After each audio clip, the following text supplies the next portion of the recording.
This is when your real life begins. Not when you graduate, not when you get the job, not when they finally understand you, not when you're loved the way you think you deserve. Your real life begins the moment you stop living as a reflection and start living as a force.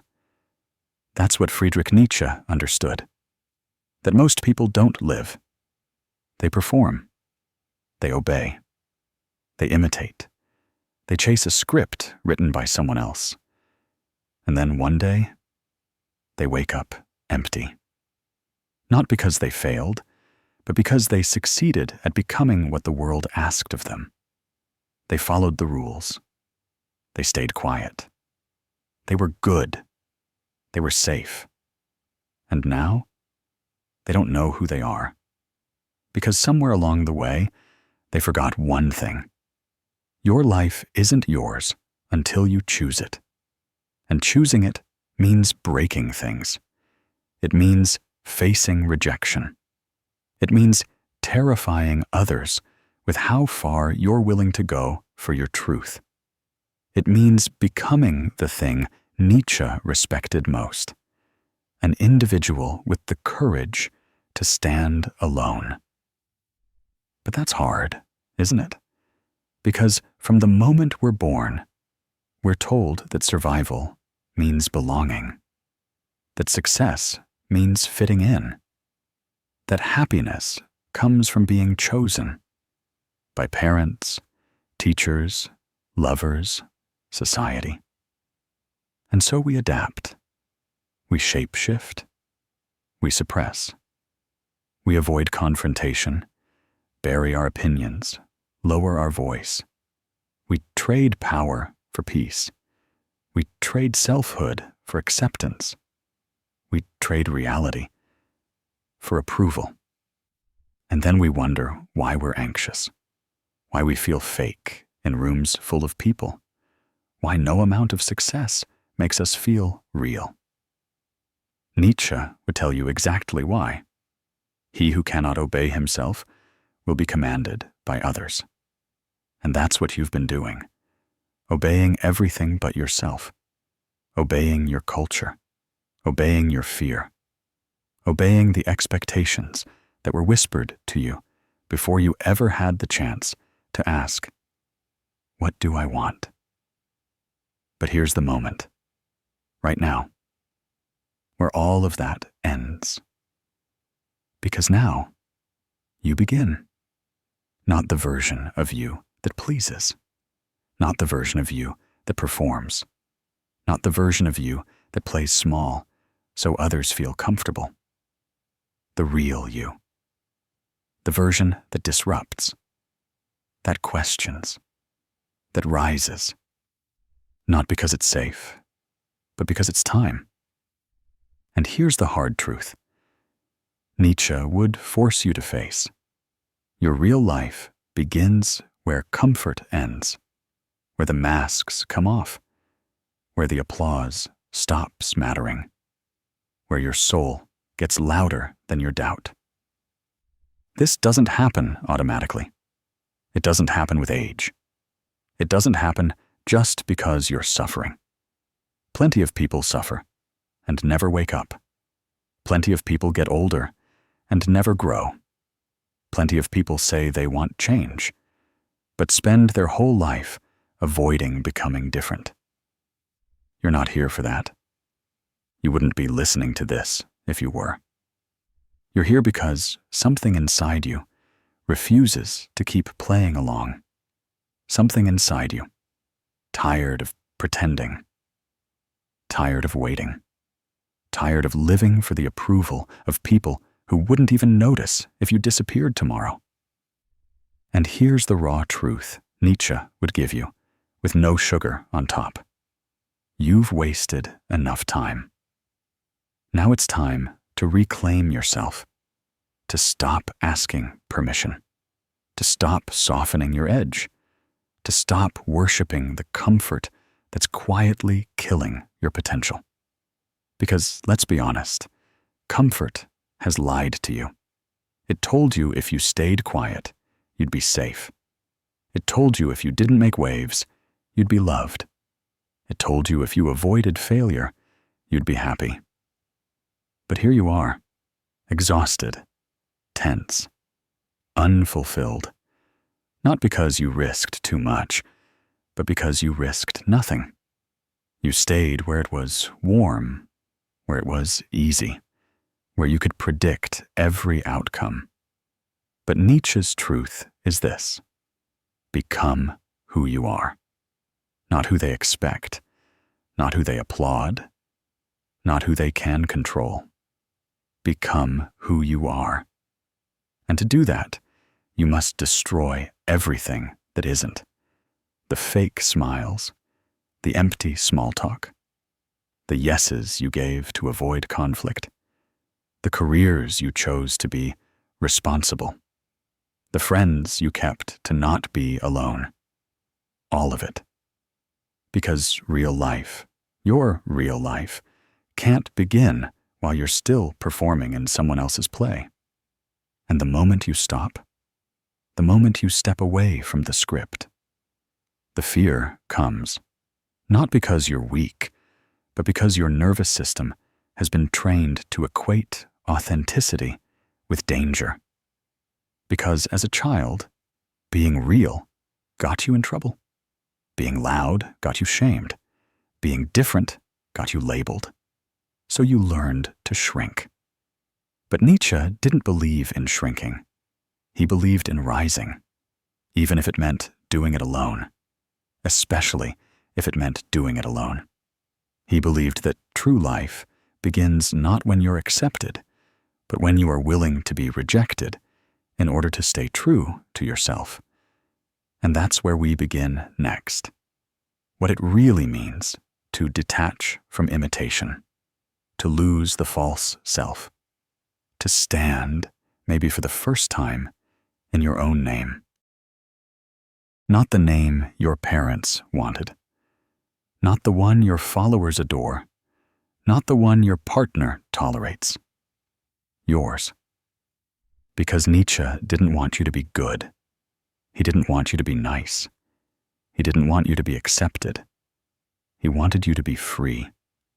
And freedom, real freedom, begins the moment you stop being who you were told to be and start becoming who you really are.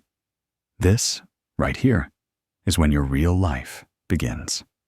The moment you stop trying to be someone. Because Nietzsche's greatest lesson wasn't about being great. It was about being real, no matter the cost. He saw what most people miss, that we don't suffer because life is unfair. We suffer because we're living lies we've convinced ourselves are necessary. We suffer not because of the pain, but because of the pretending to enjoy the life we built to impress others, pretending to be content with mediocrity because we're afraid of failure, pretending we're okay when deep down we feel like we're disappearing. And Nietzsche knew this pretending is the slowest form of suicide, not the dramatic kind, the quiet kind, the kind that looks like smiling when you want to scream, nodding when your soul says no, waking up every day with a low-level ache that says, "This isn't who I really am, but I don't know how to stop anymore." But here's what Nietzsche would tell you. You must become who you are. Not in words, in action, in risk, in radical, unapologetic transformation. Because imitation, no matter how praised, is always a prison. Look around you. How many people do you see living real lives? Not curated, not posted, not bought. Real. How many people speak without first calculating how they'll be perceived? How many say what they mean without needing to be liked afterward? How many dare to live without a script? Very few. Because becoming yourself isn't safe. It isn't marketable. It isn't always comfortable. But it's liberating. And that's when life begins. When you choose liberation over validation. When you stop explaining and start existing. When you realize that being misunderstood is a small price to pay for being real. But here's where it gets harder. Most people don't even know they're imitating. Because the false self doesn't scream. It whispers. It tells you, be nice. Stay small. Don't stand out too much. Don't say that. What will they think? Don't want more. Be grateful. And slowly, you disappear into someone else's version of your life. Nietzsche called this slave morality, not slavery of the body, but of the spirit, the tendency to avoid discomfort, to choose obedience over truth, to moralize weakness, to call safety virtue when it's just fear dressed in ethics. And if you've lived that way, if you've settled, submitted, softened yourself for survival, he wouldn't judge you. He would challenge you. Because you weren't meant to be safe. You were meant to be sovereign, to command your time, to own your desires, to think independently, to create your life, not inherit one. But here's what stands in your way. The false rewards of imitation. The comfort, the compliments, the illusion of belonging. They feed you just enough approval to keep you quiet. They give you a seat at the table, as long as you don't question the menu. They keep you busy enough to forget you're not really free. But now, that's ending. Because the pain is louder than the comfort now. Because the emptiness is heavier than the praise. Because something in you, something ancient, is waking up. It's the part of you that remembers what it means to be real. It's not always pretty. It's not always likable. But it's true. And the moment you choose truth over approval, you become dangerous. Not violent, but untouchable. Because nobody can manipulate a person who doesn't fear rejection. Nobody can control someone who no longer needs to be accepted. Nobody can silence the one who no longer needs to speak to be valid. That's power. And Nietzsche knew it. That's why he didn't write books to comfort you. He wrote to wake you, to irritate you, to shake you out of your conditioning. He didn't want you to fit in. He wanted you to transcend, to become the rare human being who says, I'm not here to perform. I'm here to become. And becoming? It's not a morning routine. It's not a vision board. It's not an aesthetic. It's grit. It's silence. It's walking away from everything that no longer feels alive, even if it cost you everything you thought you needed. And that's the crossroads most people never face. Do I choose the life I've built, or do I burn it down to build the one that's actually mine? Most won't choose the fire. But Nietzsche would beg you to, because on the other side of that fire is your real life. The one where you say what you mean, even when it shakes the room. The one where you walk away from what doesn't feel right, even if it looks perfect on paper. The one where you stop seeking yourself in other people's eyes and start finding yourself in your own. This is where the false self dies and the real one begins. And it's not about becoming better. It's about becoming true. Because perfection is a mask. Politeness is a shield. But truth is liberation. And it's earned through loss, through solitude, through the kind of silence that feels like death, but ends up being rebirth.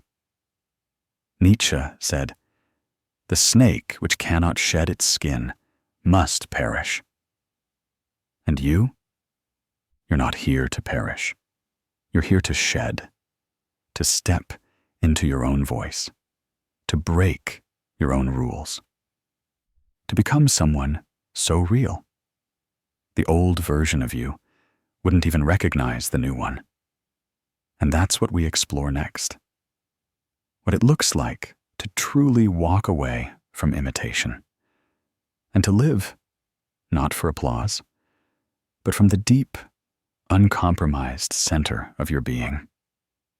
This is when your real life begins. Not when you are ready, but when you realize you were never supposed to be.